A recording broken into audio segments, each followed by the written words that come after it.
Bonjour à tous. Aujourd'hui, j'aimerais parler avec vous d'apprentissage de langue et en particulier d'une technique, d'une façon d'apprendre les langues qui s'appelle l'apprentissage par immersion. Qu'est-ce que c'est que d'apprendre par immersion? Eh bien, c'est le fait d'écouter une langue, de voir des films ou des séries dans cette langue, de Eh bien, c'est le fait d'écouter la langue. Ça peut être dans des films, des séries, aussi de lire des livres, lire des articles écrits dans la langue. Bref, d'avoir cette langue étrangère en permanence autour de vous dans tous les contenus que vous utilisez au quotidien. Je vais vous parler un petit peu de comment j'ai découvert l'apprentissage par immersion et aussi quels sont pour moi les avantages et les inconvénients de cette approche.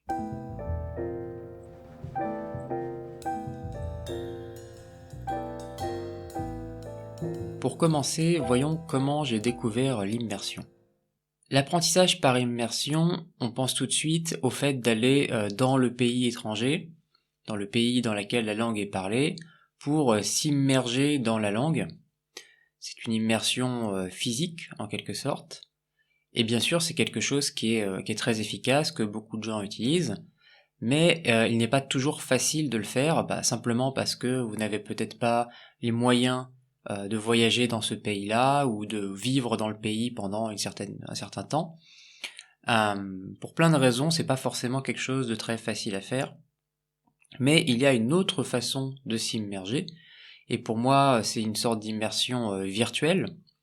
Plutôt que d'aller dans le pays, vous restez chez vous, voilà, vous continuez votre vie comme avant. Simplement, vous essayez de remplacer un maximum de contenu, un maximum d'informations dans votre langue maternelle par un équivalent dans la langue que vous voulez apprendre. Donc concrètement, si vous cherchez à apprendre le français, essayez de regarder des séries, des films en français. Vous pouvez par exemple mettre votre téléphone en français en changeant la langue dans le téléphone, lire des actualités en français, etc. Donc, grosso modo, faire un maximum de choses en français, avoir le maximum de français dans votre quotidien. Ce type d'immersion virtuelle, il est quand même beaucoup moins connu que l'immersion physique, et il est aussi moins connu que le fait d'utiliser un manuel, par exemple un manuel de langue avec des explications de grammaire, ou bien le fait d'aller dans une école de langue pour apprendre la langue.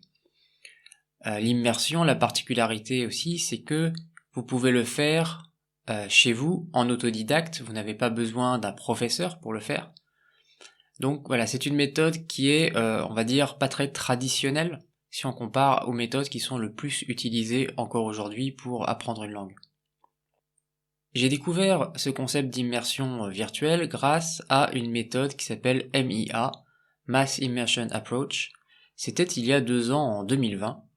Et je dois dire que j'ai découvert ça vraiment par hasard. Je suis tombé, je ne sais plus trop comment, sur le site de MIA, ou sur une des vidéos de Math vs Japan, qui est un YouTuber qui a créé la méthode. Et j'ai réalisé que ça pouvait vraiment m'aider dans mon apprentissage du japonais. Bien sûr, c'est une méthode qui peut s'appliquer à n'importe quelle langue, pas seulement au japonais. Mais j'avais quand même un petit doute au début. Je me demandais, mais est-ce que ça marche vraiment simplement en utilisant plein de contenu dans la langue que je veux apprendre?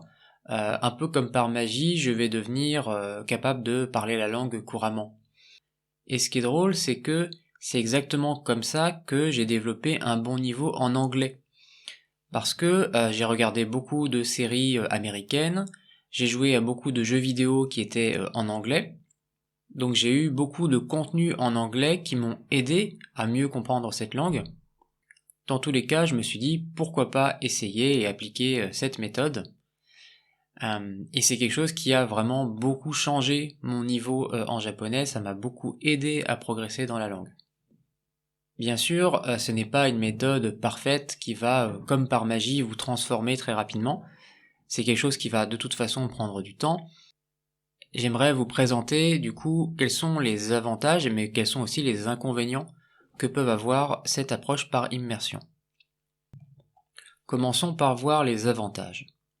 Le principal avantage d'un apprentissage par immersion, c'est le fait de commencer à utiliser la véritable langue, c'est-à-dire la langue telle qu'elle est vraiment parlée par les gens, par les natifs dans le pays, par rapport à la langue que l'on peut trouver dans des manuels de langue ou dans des applications, qui est souvent un petit peu différente. Elle peut être parfois complètement transformée dans des formulations, dans des phrases qui ne sont vraiment pas du tout naturelles pour un natif. Ou ça peut être par exemple des expressions un peu anciennes qui ne sont plus du tout utilisées dans la langue moderne. Alors que si vous utilisez des contenus qui sont faits pour les natifs, donc par exemple une série ou un film que vont regarder voilà, par exemple les Français si vous apprenez le français, vous êtes à peu près sûr d'avoir des expressions qui sont modernes. Attention quand même, il vaut mieux regarder des contenus qui sont suffisamment récents, parce que la langue a pu évoluer même en 20 ou 30 ans, il peut y avoir des différences, des expressions qui ne sont plus du tout à la mode, et ça serait un petit peu bizarre si vous essayez de les utiliser.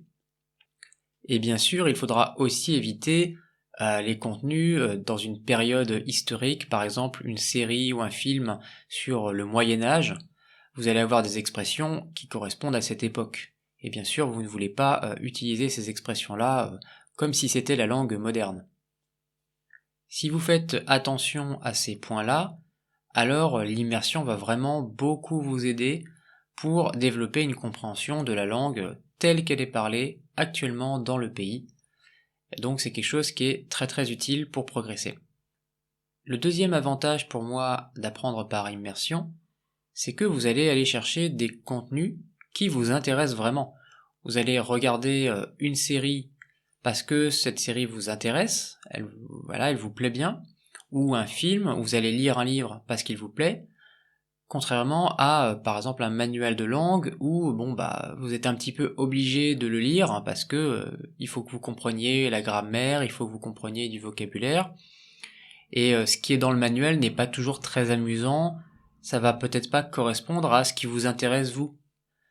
Par exemple, si vous aimez bien les séries policières, eh bien, si vous regardez une série policière, vous allez tout de suite apprendre du vocabulaire, des expressions qui reviennent souvent dans ce type de contenu, donc des expressions liées au contexte policier, alors que dans un manuel de langue, il y a peu de chances pour que vous trouviez ce genre d'expression. Vous allez plutôt avoir des phrases très très, on va dire, courantes, mais pas des choses qui vont vraiment vous intéresser en particulier. Alors bien sûr, ça peut être assez difficile au début de se plonger dans un contenu qui est fait pour les natifs. Vous n'allez pas tout comprendre, vous allez peut-être même comprendre très peu de choses au départ, mais c'est assez étonnant de voir comment votre cerveau peut s'habituer aussi et récupérer du vocabulaire au fur et à mesure. En particulier quand vous regardez le même genre de contenu de façon régulière, vous allez vraiment naturellement apprendre les mots de vocabulaire qui vous manquent grâce au contexte. Vous allez comprendre avec le contexte qu'est-ce que telle ou telle expression voulait dire. Par exemple, pour apprendre le japonais, j'ai passé beaucoup de temps à regarder des comédies romantiques, d'une part, et d'autre part, j'ai regardé beaucoup de vidéos sur le développement personnel autour de ces sujets-là sur YouTube. Et maintenant, je suis capable de comprendre assez bien ces deux types de contenus, alors que sur un autre sujet, je vais peut-être avoir beaucoup plus de mal à comprendre ce qui se dit. Le troisième avantage de l'immersion, c'est qu'il existe aujourd'hui beaucoup d'outils informatiques pour étudier les mots, les expressions que vous rencontrez lors de votre immersion. C'est quelque chose dont je parle souvent sur ma chaîne Progresser en japonais. Je vous mettrai un lien dans la description si ça vous intéresse, parce que beaucoup de ces techniques-là ne sont pas vraies que pour le japonais, elles marchent aussi pour apprendre le français. L'idée, c'est qu'avec ces outils, vous allez pouvoir remplacer vos manuels de langue par des contenus faits pour les natifs et récupérer ce dont vous avez besoin, du nouveau vocabulaire, de la grammaire, dans ces contenus avec certains outils informatiques, et ensuite, avec ces outils, vous allez aussi pouvoir réviser ce vocabulaire, être sûr que vous mémorisez bien ces nouvelles informations. Maintenant, voyons quand même aussi les inconvénients que peut avoir l'apprentissage par immersion. Un des inconvénients les plus importants, je pense que c'est le fait qu'il n'y a pas un cadre très clair. Ce que je veux dire par là, c'est que quand vous avez un manuel de langue, eh bien, vous êtes vraiment sur des rails, c'est-à-dire qu'il y a une première leçon, une deuxième leçon, une troisième leçon, etc., etc. Et à chaque fois, c'est très clair qu'est-ce que vous devez apprendre, qu'est-ce que vous devez mémoriser. Vous avez vraiment un guide qui vous dit pas à pas qu'est-ce que vous devez apprendre. Si vous utilisez surtout l'immersion pour apprendre, eh bien, vous êtes un petit peu lâché dans la nature en quelque sorte. Vous allez rencontrer plein de vocabulaire, plein d'expressions, certaines choses que vous allez comprendre assez facilement, et d'autres choses qui sont beaucoup plus difficiles, que vous n'allez peut-être pas réussir à comprendre à votre niveau. Donc c'est un petit peu difficile de se retrouver là-dedans, et de savoir quel genre de contenu je devrais regarder, pour combien de temps, etc., etc. C'est quelque chose qui est vraiment un problème quand on a du mal à se motiver. Il faut vraiment se donner sa propre méthode, sa propre routine pour utiliser l'immersion de façon efficace.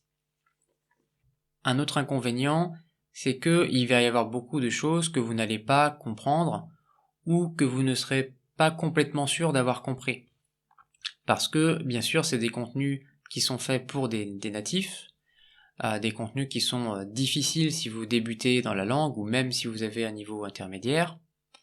Il va y avoir donc beaucoup d'ambiguïté, beaucoup de choses pour lesquelles vous savez pas trop ce qui s'est passé, ce que le personnage a voulu dire, mais il faut arriver à accepter cela, dire c'est pas grave, je n'ai pas compris ça, mais ça ne m'empêche pas de suivre ce qui se passe, je continue à regarder le contenu, je continue à suivre l'histoire. Et pour certaines personnes, c'est quelque chose qui est très difficile, elles ont beaucoup de mal à accepter de ne pas tout comprendre, elles veulent vraiment comprendre chaque phrase, chaque mot de façon précise. Mais c'est quelque chose qui, je pense, est toujours difficile à obtenir, c'est toujours difficile d'être sûr à 100% que vous avez tout compris. Donc il vaut mieux accepter le fait que vous n'allez pas tout comprendre, et ce n'est pas très grave, tant que ça ne vous empêche pas d'apprécier le contenu, tant que c'est toujours amusant de regarder une série, un film, etc., alors finalement ce n'est pas un problème. Plus tard dans votre apprentissage, vous finirez par comprendre exactement cette expression ou ce mot que vous n'avez pas compris à l'époque. Et un dernier inconvénient lié à l'immersion, c'est que l'immersion c'est vraiment pour arriver à comprendre la langue, mais ce n'est pas fait pour vous apprendre à vous exprimer, à parler ou à écrire dans la langue. Si vous faites un cours de langue classique, en général, dès les premiers cours, dès les premières leçons, on va vous dire d'écrire dans la langue, on va vous dire de répéter par exemple une phrase, alors que si vous faites de l'immersion, eh bien vous allez surtout écouter la langue. Il n'y a absolument rien qui vous oblige à parler la langue ou à répéter ce que vous entendez. Cela donne une situation où vous allez être capable de comprendre de mieux en mieux la langue, mais au moment où vous voulez vous exprimer, vous allez avoir beaucoup plus de mal. Et en fait, c'est quelque chose de très naturel, c'est juste que vous n'avez pas d'entraînement, vous n'avez pas pratiqué le fait de vous exprimer dans la langue. Mais là où l'immersion est quand même utile, c'est que tout ce que vous avez pu comprendre grâce à l'immersion, vous allez pouvoir vous en servir à un moment donné pour vous exprimer. Simplement, il y a un petit temps d'adaptation, il faut arriver à faire cette transition pour vous exprimer. Pour moi, cela passe par le fait de commencer à s'exprimer de façon très simple au départ. Je préfère le faire déjà à l'écrit, c'est beaucoup plus simple pour commencer. Et une fois que vous êtes à l'aise avec la langue, vous commencez aussi à parler un petit peu la langue. Et vous allez voir que tout ce que vous avez appris tout ce que vous comprenez déjà, vous allez pouvoir l'intégrer, vous allez pouvoir l'utiliser pour vous exprimer. Voilà pour moi les différents avantages et inconvénients de l'apprentissage par immersion. Je serais curieux de savoir si vous utilisez vous aussi l'apprentissage par immersion pour apprendre le français. Puisque vous êtes en train d'écouter ce podcast, eh bien vous êtes déjà en train de faire de l'immersion. Merci pour votre écoute, n'hésitez pas à partager ce podcast avec d'autres personnes qui apprennent le français. Si vous le pouvez, vous pouvez aussi me soutenir, j'ai mis un lien pour cela dans la description. Et je vous dis à bientôt pour un prochain podcast.